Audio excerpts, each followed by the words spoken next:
Okay, I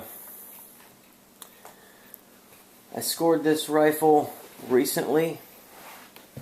It's a 1954 Marlin 39A. It is, honestly, it is the best feeling gun that I've ever held as far as just holding a gun in my hands. Just, I don't know what it is. I mean, it's not like it's this giant heavy gun, but it feels heavy for being such a small rifle, and it's just so meaty. It feels like I don't know. It just feels like it can go through anything. You know, it can survive anything. This gun, I apologize for the crappy video, but it's better than no video for you. The serial number, let's see if I can show it to you. It begins with an, it's hard to see on there, it begins with an L. Right before the 2 there, it is a capital L. It looks like on the video it's hard to see. What that means, it was made in 1954. And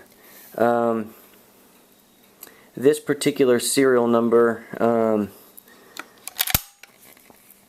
means that it was made in 54, and it was made after they started doing the micro groove that Marlin is famous for. The Ballard grooving was before the micro groove, and Marlin actually went back to, a number of years ago, Marlin went back to the Ballard groove with their higher caliber rifles, but with the 22 they stayed with micro groove because for the small caliber rifle, it is indeed a better rifling. And so this 1954 39A is one of the first 39A micro groove guns. Now, I'm going to be honest with you. As sweet as this gun is, it's certainly not the nicest 39A out there. I'm going to be completely honest. I have shot this gun, and it shoots as good as any gun out there. The accuracy is amazing. The lever action on it is amazing. It's going to be hard for me to, just smooth as can be. If I can do this with my little finger, kind of hard holding it the way I am. But shooting wise, it's fantastic. The bore is excellent. It looks beautiful down the bore. Just gorgeous, gorgeous, gorgeous down the bore. Rifling looks great. Accuracy, incredible. No problems as far as being a great shooter. But as far as being a collectible gun, this is not your gun. I'll be honest with you. And the main reason is because it's hard to pick it up on the video.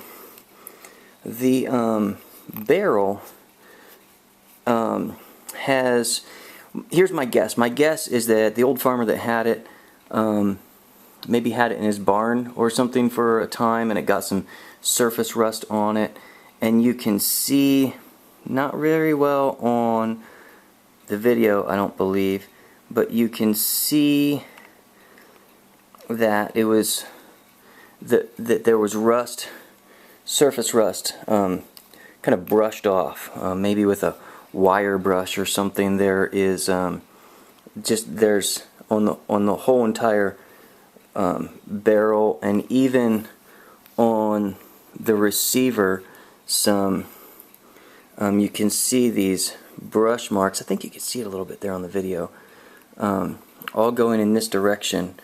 And honestly, this is the first 39A I've ever held in my hands, so I don't know what any others look like in person, but I can tell that's not factory done. Someone just tried to clean it up and didn't do the greatest job. They did get the rust off, there's no rust, and it also looks like it has been kind of re-blued in a subpar way. I'm not sure how. I don't know really anything about re-bluing, but I can tell this is not a factory bluing job. You can see it most clearly. See, kind of right up under there. That's not like necessarily normal wear. That's just uneven bluing, re-bluing. You can see it even a little more clear. There you go, on the bottom of the lever. It's just a subpar re-bluing job. Now, I did the old trick. Sorry about the clock. I did the old trick. You know, get a cotton swab and put some rubbing alcohol on it, and rub the metal to see if anything comes off, and that's a sign of cold bluing. But nothing came off. But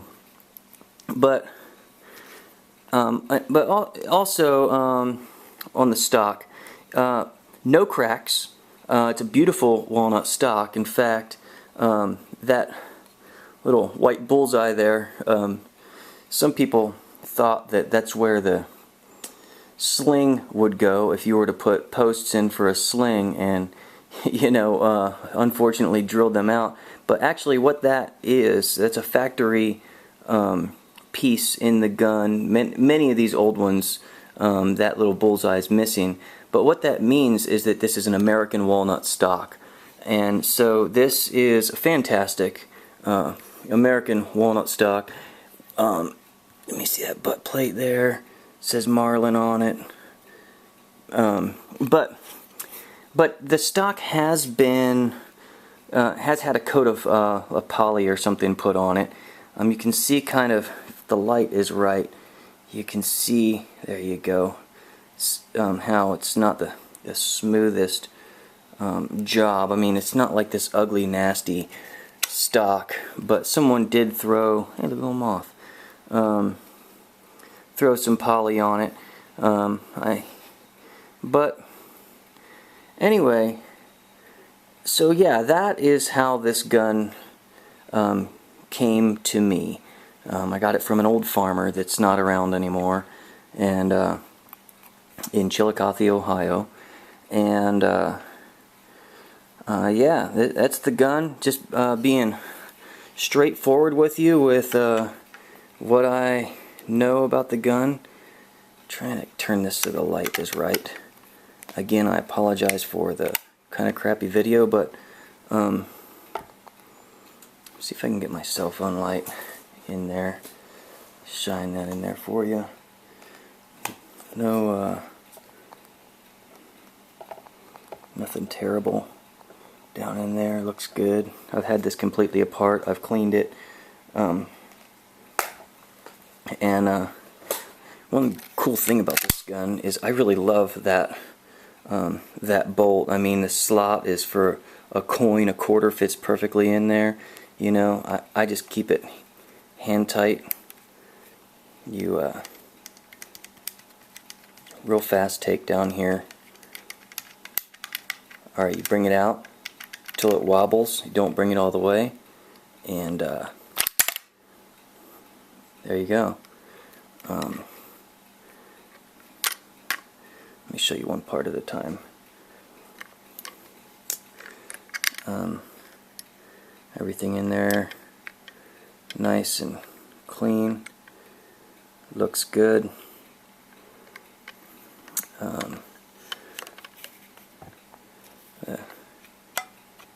Hammer. Oh crap, that wasn't a good idea, especially trying to sell you the gun.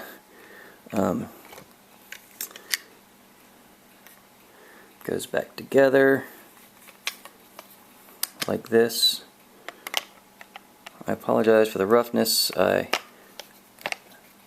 doing everything kind of like with the opposite hands I normally would do them with. I'm holding this thing way out in front of me. Anyway, back together. Voila, beautiful.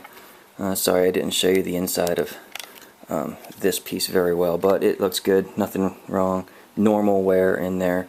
Anyway, these guns, I've seen them real rusty, bad shape, go for like 350 in real bad shape.